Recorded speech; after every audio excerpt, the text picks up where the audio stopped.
Hello friends, my name is Abhishek Tripathi. I am deform student. I am studying from Book with Teacher app and book. Today I am going to explain you about an interesting topic, limit test. तो हम आज जानते हैं limit test होता क्या है. What is limit test? Limit test is the quantitative और semi quantitative test. Limit test जो होता है वो एक इम्प्योरिटी चेक करने के लिए किया जाता है. इम्प्योरिटी जैसे हमारे कोई सब्सटेंस में कितनी इम्प्योरिटी है उसको चेक करने के लिए हम लिमिट टेस्ट करते हैं. और इसकी जरूरत क्यों हुई? To find out the harmful amount of impurities. तो हम ये देखते हैं कि जो सब्सटेंस हमको है हमारे पास है उसमें कितना इम्प्योरिटी है, कितना हार्मफुल इम्प्योरिटीज है उसमें प्रेजेंट. उसके बाद हम how we do limit test. Limit test कैसे करते हैं? पहले हम देखेंगे सैंपल. एक सैंपल हमारे पास होगा और स्टैंडर्ड हमारे पास ऑलरेडी रहता है जो कि फार्माकोपिया, इंडियन फार्माकोपिया के अंदर पहले से है, उसकी लिमिट भी फिक्स है. हम देखते हैं how we do limit test. पहले तो हम देखेंगे सैंपल हमारा जो है वो स्टैंडर्ड से कंपेयर करेंगे. स्टैंडर्ड अगर हमारा सैंपल स्टैंडर्ड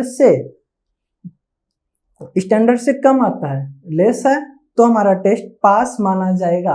और अगर हमारा सैंपल स्टैंडर्ड सॉल्यूशन जो हमारा है उससे ज्यादा आता है तो हमारा टेस्ट फेल माना जाएगा. फॉर एग्जांपल अब हम देखते हैं टेस्ट फॉर क्लोराइड. पहले हम प्रिंसिपल देखते हैं. Limit test for the chloride is based upon the simple reaction between silver nitrate and soluble chloride to give insoluble chloride in the presence of dilute nitric acid. ठीक है. अब हम देखते हैं केमिकल रिएक्शन में हम देख सकते हैं क्लोराइड है और हमारा सिल्वर नाइट्रेट है in the presence of dilute nitric acid. जो क्लोराइड है वो NO3 को साइड हटा के Ag के साथ कंबाइंड करके हमको सिल्वर क्लोराइड प्रोवाइड करेगा. सिल्वर क्लोराइड हमारा जो है वो डाइल्यूट किसके प्रेजेंस में कर रहा है? डाइल्यूट नाइट्रिक एसिड के. और ये हमारा NO3 वो हट साइड हो जाएगा. और फिर उसके बाद हम देखते हैं role of reagent. Dilute nitric acid is used to prevent the operations of other acidic radicals with silver nitrate solution. जो हमारा डाइल्यूट नाइट्रिक एसिड है उसका पर्पज क्या है? जो हमारा जो ऑपेलेशंस मीन्स होता है कलर, तो उसका पर्पज क्या है? जो ये नाइट्रिक एसिड है ना, नाइट्रिक एसिड ऑपेलेशंस को मतलब प्रोवाइड करता है. जो हमारा सैंपल है वो हमारे स्टैंडर्ड से सैंपल के जैसा, जो हमारा सैंपल है स्टैंडर्ड के तरह ही है या उससे ज्यादा डार्क है. अब हम देखेंगे प्रोसीजर में हमारा पहले हम सैंपल लेंगे. सैंपल उसके बाद स्टैंडर्ड. सैंपल में हमने लिया 1 ml of sample is dissolved in water and transfer the national cylinder. हमने 1 ml सैंपल अपना लिया जो कि हमारा सैंपल है क्लोराइड, उसको हमने लिया और उसको हमने नेशनल सिलेंडर में ऐड किया.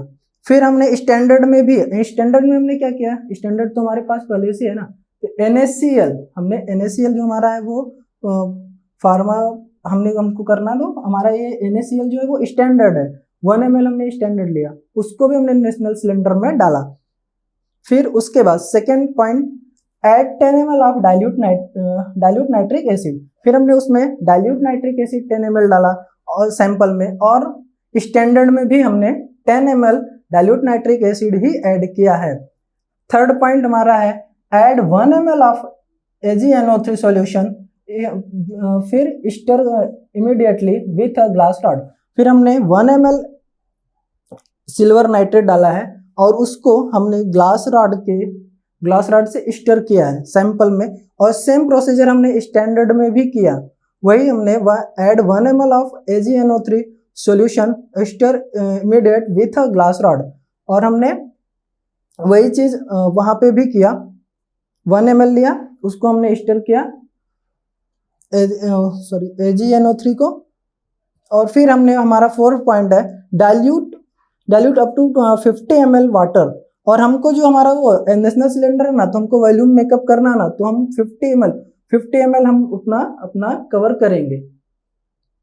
उसके बाद हम उसको 5 मिनट के लिए साइड पे रख देंगे और फिर हम देखेंगे कि हमारा कलर कैसा आ रहा है। हमारा जो सैंपल है ना वो स्टैंडर्ड से कम आ रहा है कि ज्यादा आ रहा है। अगर वो वाइट, जैसे हमारा ये देख रहे हैं आप, सैंपल जो हमारे स्टैंडर्ड से लाइट है तो हमारा टेस्ट पास है। अब हम रिजल्ट देखेंगे। The turbidity of standard is more than sample, the test is pass. If the turbidity of standard is less than sample then test is fail. तो हमारा टेस्ट क्लोराइड का यहाँ पे पास माना जाएगा। So I hope you have understand today's topic. Thank you for watching.